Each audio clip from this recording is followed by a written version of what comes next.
नमस्कार और जय हिंद। वोट वॉर में आपका स्वागत है। मैं हूं दीपक चौरसिया और मेरे साथ इस कार्यक्रम को आगे बढ़ाएंगी मेरी साथी प्रेरणा। सियासत के समर में आज आर पार की बारी है। बंगाल की गलियों से लेकर तमिलनाडु के तटों तक आज चुनाव प्रचार का आखिरी दिन है। शाम होते ही शोर थम जाएगा, लेकिन उससे पहले तमाम राजनीतिक पार्टियों ने अपनी पूरी ताकत झोंक दी है। बंगाल में पहले चरण में 16 जिलों की 152 सीटों पर वोट डाले जाएंगे, वहीं दूसरे चरण में 142 सीटों पर मतदान होगा। एक तरफ बंगाल है, जहां जय श्री राम और खेला होबे और जय बंगाल के नारों के बीच आज आखिरी दौर के लिए जोर आजमाइश हो रही है। दिग्गजों का जमावड़ा लगा है, रोड शो हो रहे हैं और जनता को लुभाने के लिए वादों की झड़ी लगी है। वहीं दक्षिण की बात करें तो तमिलनाडु में भी आज प्रचार का आखिरी दिन है। तमिलनाडु में 23 अप्रैल को 234 सीटों पर एक ही चरण में वोट डाले जाएंगे। यहां सत्ता की चाबी पाने के लिए द्रविड़ राजनीति के दिग्गज आमने सामने हैं। जनता के मन में क्या है, ये तो मशीनों में कैद हो जाएगा। इस आखिरी दंगल में किसका मंगल होगा, इसका फैसला 4 मई को सबके सामने होगा। आखिरी दंगल, किसका मंगल? दीदी का गढ़, बीजेपी का एम फैक्टर। कोलकाता से कूच बिहार, घेराबंदी जोरदार। क्या एम फैक्टर बनेगा बीजेपी की जीत की चाबी? देखिए वोट वॉर। तो वोट वॉर में हम बात करेंगे। हमारे साथ खास मेहमान जुड़ चुके हैं। हमारे साथ कुशाल पांडे हैं, प्रवक्ता हैं बीजेपी के। हमारे साथ केतन जायसवाल हैं, प्रवक्ता हैं कांग्रेस के। और संजय सरकार हैं, संजय दादा नेता हैं तृणमूल कांग्रेस के। प्रेरणा। बिल्कुल, 2026 के चुनावी समर में पश्चिम बंगाल से लेकर तमिलनाडु तक आज चुनाव प्रचार का शोर थम जाएगा। बंगाल में 23 और 29 अप्रैल को होने वाले 2 चरणों के मतदान के लिए, जबकि तमिलनाडु में 23 अप्रैल को होने वाले एकल चरण के मतदान के लिए पार्टियों ने अपनी पूरी ताकत झोंक दी है। तो आज देश के 2 राज्यों बंगाल और तमिलनाडु में शाम 5 बजे तक चुनावी शोर थम जाएगा। बंगाल में दीदी के गढ़ को ढहाने के लिए बीजेपी ने अपनी पूरी ताकत झोंक दी है, तो वहीं तमिलनाडु में द्रविड़ राजनीति के बीच बीजेपी अपनी जगह बनाने की कोशिश में है। बंगाल में आज सबकी नजर बीजेपी के उस एम फैक्टर पर है, जिसके सहारे वो ममता बनर्जी के मजबूत किले में सेंध लगाने की तैयारी में है। दिल्ली से आए दिग्गजों ने कोलकाता से कूच बिहार तक घेराबंदी कर दी है। मगर पूरे बंगाल में घूमता आज अंतिम दिन पहाड़ पर आया हूं। मैं आपको बताना चाहता हूं, इस बार बंगाल में भारतीय जनता पार्टी की सरकार बनने जा रही है। हम पर जुर्म ढाने वाली दीदी को, ममता दीदी को टाटा बाय बाय कहने का टाइम हो गया है भाई।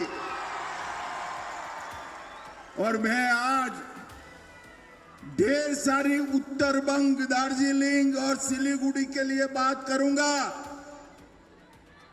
मगर सबसे पहले एक बात करने आया हूं कि बंगाल की सरकार भाजपा की बनते ही 6 माह में हर गोरखा के मुंह पर संतोष वाली हंसी हो, ऐसा समाधान हम निकाल लेंगे। बीजेपी का फोकस इस बार उन सीटों पर है जिन्हें दीदी का गढ़ माना जाता है। अमित शाह और राजनाथ सिंह जैसे दिग्गजों ने बंगाल के कोने कोने में रैलियां की है। बिल्कुल, और सीटें जिन पर बीजेपी का फोकस है उसकी बात हम करते हैं, ग्राफिक्स के जरिए आपको समझाते हैं। भवानीपुर में ममता बनर्जी का अपना क्षेत्र है। बीरभूम में अनुव्रत मंडल के प्रभाव वाली सीटें हैं। मालदा, मुर्शिदाबाद में जहां पारंपरिक रूप से बीजेपी कमजोर रही है, और उधर उत्तर 24 परगना मतुआ बाहुल्य क्षेत्र है। लेकिन इस चुनावी बिसात पर सबसे बड़ा चर्चा का विषय है बीजेपी का एम फैक्टर। बीजेपी यहां 3 एम पर काम कर रही है। मतुआ समुदाय का ध्रुवीकरण, महिला वोटर्स के लिए लक्ष्मी भंडार के कार्ड के रूप में नई योजनाओं का वादा और माइनॉरिटी बहुल सीटों पर वोटों का बिखराव। तो ये है बीजेपी का एम फैक्टर और इसको डीकोड भी एक बार फिर से आपको ग्राफिक्स के जरिए करके दिखा देते हैं। पहला एम मतुआ सीए के जरिए नागरिकता का भरोसा, दूसरा एम महिला लक्ष्मी भंडार के मुकाबले अन्नपूर्णा योजना का वादा और तीसरा एम अल्पसंख्यक बहुल सीटों पर वोटों के ध्रुवीकरण को रोकना और मध्यम वर्ग भ्रष्टाचार मुक्त बंगाल का सपना। दरअसल बीजेपी सीए के मुद्दे पर करीब 50 सीटों पर प्रभाव डालने की कोशिश कर रही है। वहीं अगर बात करें महिला वोटर की तो बीजेपी ने अपने घोषणा पत्र में महिलाओं को 3000 हर महीने देने का वादा किया है, जिसका चुनाव पर खासा असर देखने को मिल सकता है। बीजेपी इस बार उन सीटों पर भी रैलियां कर रही है जहां मुस्लिम आबादी 50% से ज्यादा है। उनका मकसद मुस्लिम वोटों को बांटना और हिंदू वोटों को बटोरना है। लेकिन 4 मई को फैसला होगा कि आखिरकार दंगल में मंगल किसका होता है।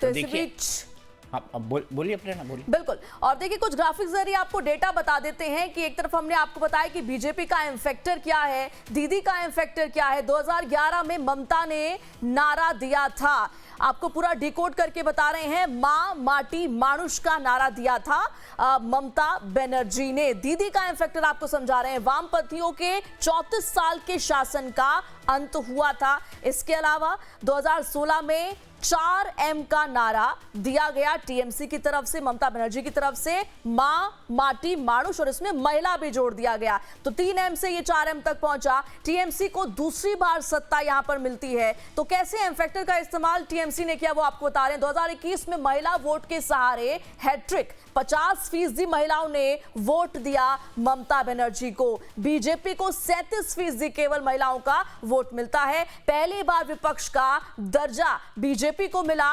और इसके अलावा 2026 में 5M की चर्चा होती है। वो 5M कौन से हैं वो भी आपको समझा रहे हैं। मां, माटी, मानुष, महिला और माच, ये 5M जिसका जिक्र इस बार के चुनाव में भी हुआ। महिला वोटर्स की संख्या 3.44 करोड़। और इसके अलावा और क्या कुछ डेटा है वो आपको बता रहे हैं। 2021 में लक्ष्मी भंडार योजना की शुरुआत की जाती है। कैसे एम फैक्टर का खेला चला है पश्चिम बंगाल में वो आपको समझा रहे हैं। तो 2021 का हमने आपको बताया, लक्ष्मी भंडार योजना की शुरुआत होती है।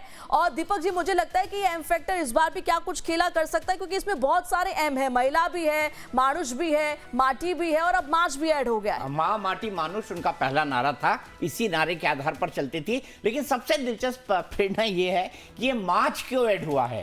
तृणमूल कांग्रेस के नेता दबी जबान से कहते हैं, कई पॉलिटिकल रैली में कहते हैं, आपने भी पढ़ा होगा, वो ये कहते हैं कि भारतीय जनता पार्टी अगर सत्ता में आई तो मछली और अंडा बंद कर देगी, मछली और अंडे का खाना बंद हो जाएगा। अब ये बड़ी अजीब सी बात है, क्योंकि आपको पता है कोलकाता, पश्चिम बंगाल, वहां पर माछ मतलब सब कुछ, माछ भात मतलब सब कुछ, और माछ भात का मतलब वहां का रोज का खाना।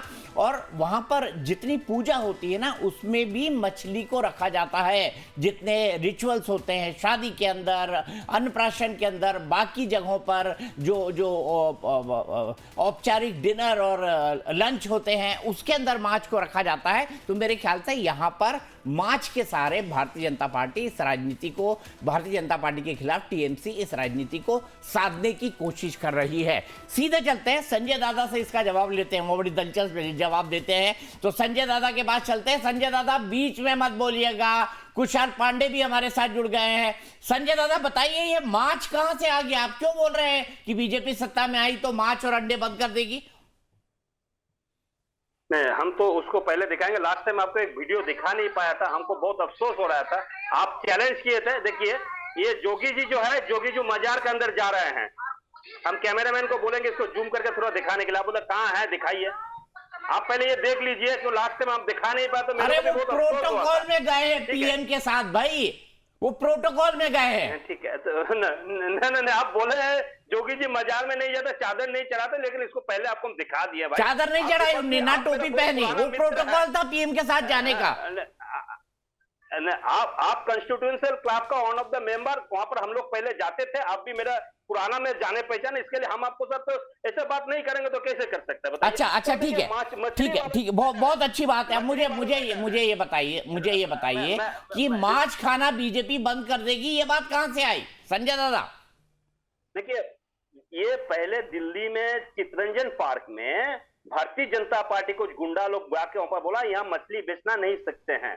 इसके अलावा भारतीय जनता पार्टी को और भी कुछ लोग दिल्ली में आपको बहुत सारे इलाका जो है जहां पर जाके उसने बोला आप मतलब नॉन वेज नहीं कर बेच सकता है, ये नहीं बेचता है। वो तो छोड़ दीजिए, इसको इस बार रामनवमी के पहले आसानसोल का बानपुर बाजार में जाके अचानक गुंडागर्दी चालू कर दे, मछली बेचा नहीं जाएंगे। मेरे यहाँ पर मछली बहुत शुभ होता है, अगर किसी को शादी होता है ना बंगाली में तो मछली भेजा जाता है। अगर एग्जाम का दिन में रूह माछ अगर कतला माछ खा के हम लोग एग्जाम देते के लिए जाते हैं तो बहुत शुभ होता है।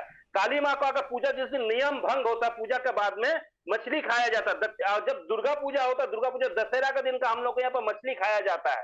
ठीक है, शादी में मछली दिया जाता है बिना अन्नप्राशन में, बिना मछली में अन्नप्राशन मतलब जिसको बच्चों को ये आपको 5 महीना बाद में पूजा होने के बाद खाना खिला तो उसमें मछली खिलाया जाता है। भारतीय जनता पार्टी को नेताओं ने आके यहाँ पर बोल दिया, बिहार में फर्स्ट तो नीतीश कुमार जी को बयान आपने सुना है, नहीं खाने देंगे, नहीं करने देंगे, और अचानक क्या हो गया, अभी भारतीय जनता पार्टी माँ काली भी बोलना चालू कर दिया है, माँ दुर्गा भी बोलना चालू कर दिया है, और नितिन नवीन तो जय बांग्ला भी बोलना चालू कर दिया। चलिए, जय बांग्ला तो बहुत बड़े एक मुद्दा है। तो जब बंगाल जब तोड़ा जा रहा था उस समय जय बांग्ला नारा लगाया गया था, जो लॉर्ड कार्जन 1905 में तोड़ा गया था, और पुन्नोदास जी जो जय बांग्ला नारा बंगाल में 1922 में लगाया था, मैं आपको बता रहा हूं। लेकिन अमर सोनार बांग्ला हमें तुम्हारे भालोबासी ये गाना जब हम लोग कर रहा था तब ये हेमंत विश्व शर्मा जो मछली मटन खाने वाला आके बोल रहा है, बोले ये विदेशी सॉन्ग है। अमर सोनार बांग्ला हमें तुम्हारे भालोबासी ये गाना रविंद्रनाथ टैगोर लिखा था, और जब 1900 आपको जब नोबेल जब मिले थे इस गाना और गीतांजलि काव्य के ऊपर में नोबेल मिले थे रविंद्रनाथ टैगोर को। सबसे बड़ा बात है जो आप 152 सीट देख रहे हैं, 152 सीट में 92 लास्ट टाइम हम लोग जीते थे, उन 77 में भारतीय जनता पार्टी टोटल 77 जीते, 59 उसमें भारतीय जनता पार्टी आदर्श से जीते थे। इस बार में मैं आपको दावा को साथ कह सकता हूं 152 में 125 तृणमूल को घर में आ रहे हैं। आप लिख के रख दीजिए, नोट डाउन कर लीजिए, ना 225 के नीचे ना 255 के ऊपर भारतीय जनता पार्टी को हम लोग बड़े चुनौती देके, और इसको 50 के नीचे भारतीय जनता पार्टी को इस बार हम लोग करके छोड़ रहे हैं। आप लिख के रख दीजिए कि 3 तारीख से हम कंटिन्यू आपको साथ में चैनल में अब नोएडा से लिख के रख लिया मैंने, लिख के रख लिया संजय दा, लिख के रख लिया। तो बीजेपी वाले मछली नहीं खाने देंगे, कुणाल घोष जी मछली नहीं खाने देंगे आप बंगालियों को, बताइए। संजय सरकार कह रहे हैं 10 सेकंड दीजिए, 10 सेकंड दीजिए, मैं फिर आऊंगा आपके पास संजय सरकार जी। 10 सेकंड दीजिए, 10 सेकंड में खत्म कर देंगे। सबसे बड़ा बात बोल रहा है जो संदेश खाली मैटर में, संदेश खाली जब सीबीआई यहाँ पर आए थे डीएनए टेस्ट, डीएनए मतलब जो डेक्सोऑक्साइड न्यूक्लिक एसिड टेस्ट जो है सब सीबीआई बुलाया था, किसी ने नहीं किया था। और जो उसका नायिका जो थे रेखा पात्रो संदेश खाली छोड़ के हिंगलगंज में भाग गई हैं, चुनाव में वहां पर यहाँ पर लड़ने की हिम्मत भी नहीं है। तो संदेश खाली मैटर भारतीय जनता पार्टी को क्रिएटेड प्रोग्राम था, वो भी खत्म करके यहाँ से भाग चुके हैं। आर्टिकल पर जो मैटर है ठीक है सब चीजें एक साथ बोलना चाहते हैं संजय साहब। 10 सेकंड हो गए आपके, 10 सेकंड हो गए आपके। कुशल पांडे जी क्या मछली खाना भी बंद कर देंगे बंगालियों का? संजय सरकार ये आरोप लगा रहे हैं। देखिए, कहीं भी हमारे राष्ट्रीय नेतृत्व या प्रदेश नेतृत्व ने ये कहा है क्या कि बंगाल में हम मछली खाना बंद करवा देंगे अगर हमारी सरकार आ जाएगी? देखिए, मैं सबसे पहले बता दूं कि बंगाल का सबसे प्रिय भोजन अगर कोई है तो मछली भात है, हमारे प्रिय बंगाली भाई लोगों का। और यहाँ पर मछली हर शुभ काम में लोग यूज करते हैं, मतलब इस्तेमाल करते हैं, खाने के लिए, चढ़ाने के लिए, हर एक जगह। तो हम कभी ये नहीं कहें कि पश्चिम बंगाल में हम आएंगे, हमारी सरकार बनेगी तो हम मछली भात या मछली को बंद कर देंगे। ये देखिए, जिस तरह से 2021 में ममता बनर्जी ने अपना पांव तोड़वा करके बहाना दे करके सरकार में एक क्या कहते हैं उसको, मतलब प्रेम लूटना चाहा बंगाल वासियों का, सहानुभूति सिंपैथी लेना चाहिए। ठीक उसी प्रकार से इस बार ये कह रहे हैं कि बंगाल में अगर भाजपा आएगी तो मछली खाना बंद करवा देगी। देखिए, हर एक राज्य का अलग अलग व्यंजन होता है खाने का, तो इस राज्य का भी मछली भात सबसे प्रिय व्यंजन। कोई किसी के खाने पर कोई रुकावट नहीं है, किसी के संस्कृति पर कोई रुकावट नहीं, किसी के संस्कार में कोई रुकावट नहीं।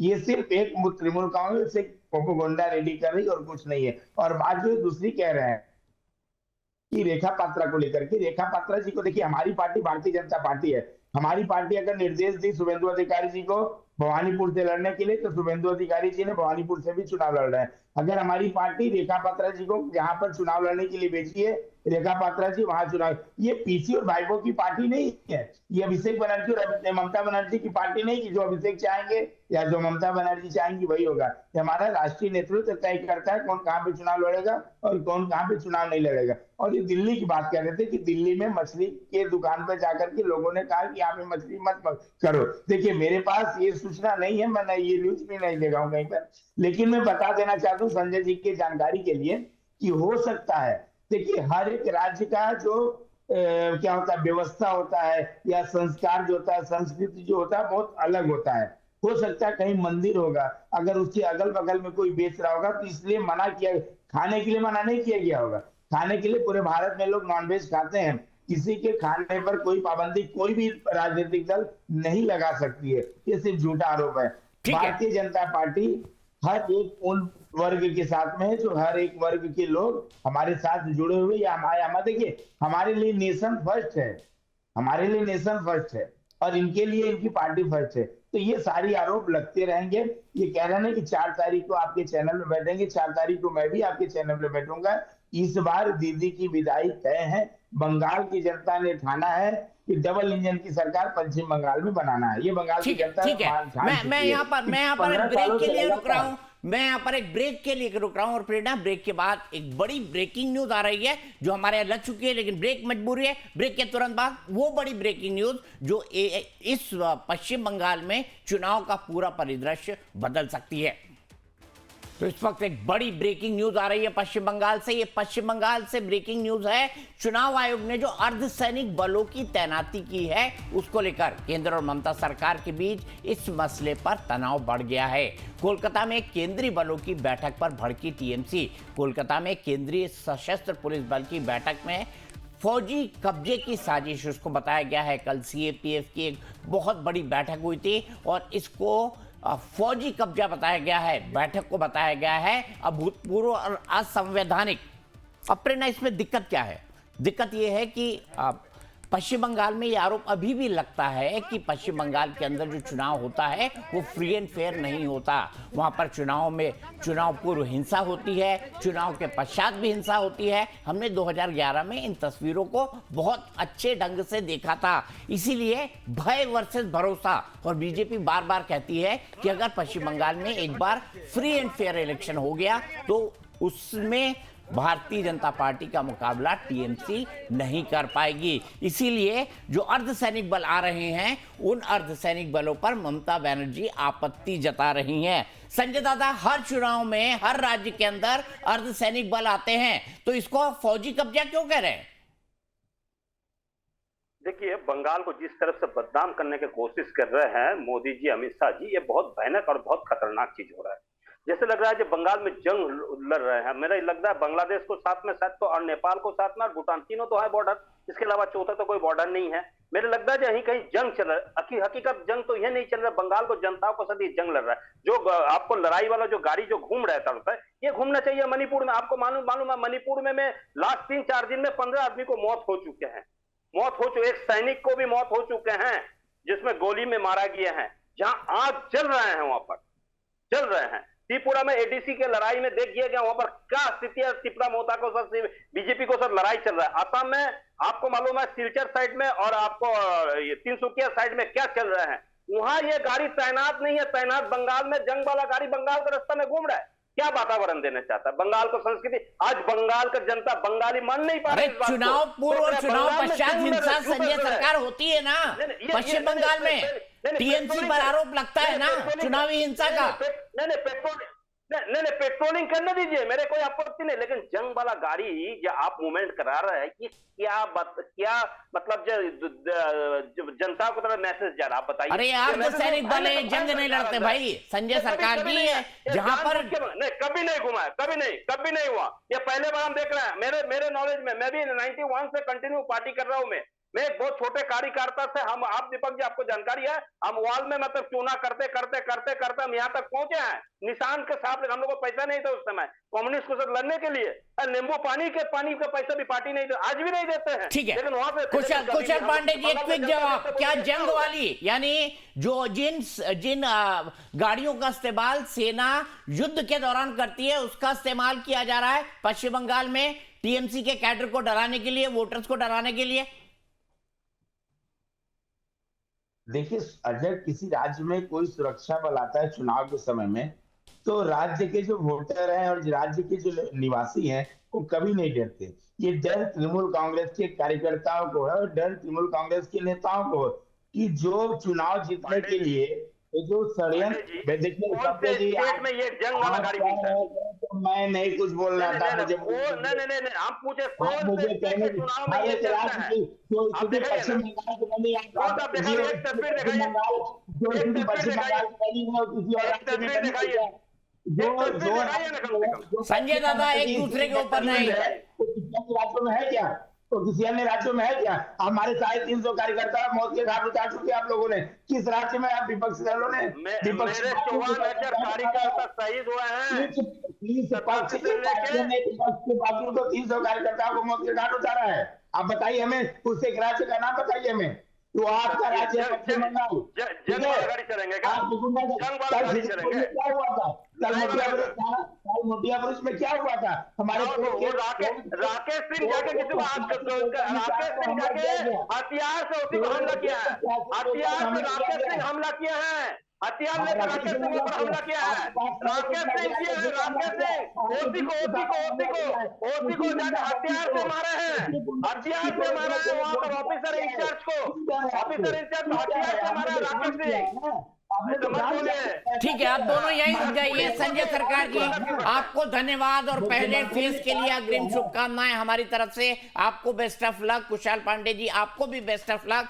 अगले 4:30 बजे हम बात करेंगे। एक बेहद महत्वपूर्ण बयान आया है। ये बयान किसका है? मल्लिकार्जुन खड़गे का। और मल्लिकार्जुन खड़गे ने प्रधानमंत्री को क्या कह दिया है? आतंकी। उसके बाद क्या सफाई दी है, इसके बारे में बात करेंगे, क्योंकि ये बात उन्होंने तमिलनाडु में कही है और तमिलनाडु में भी आज प्रचार खत्म होने वाला है। उसकी बात होगी ब्रेक के बाद।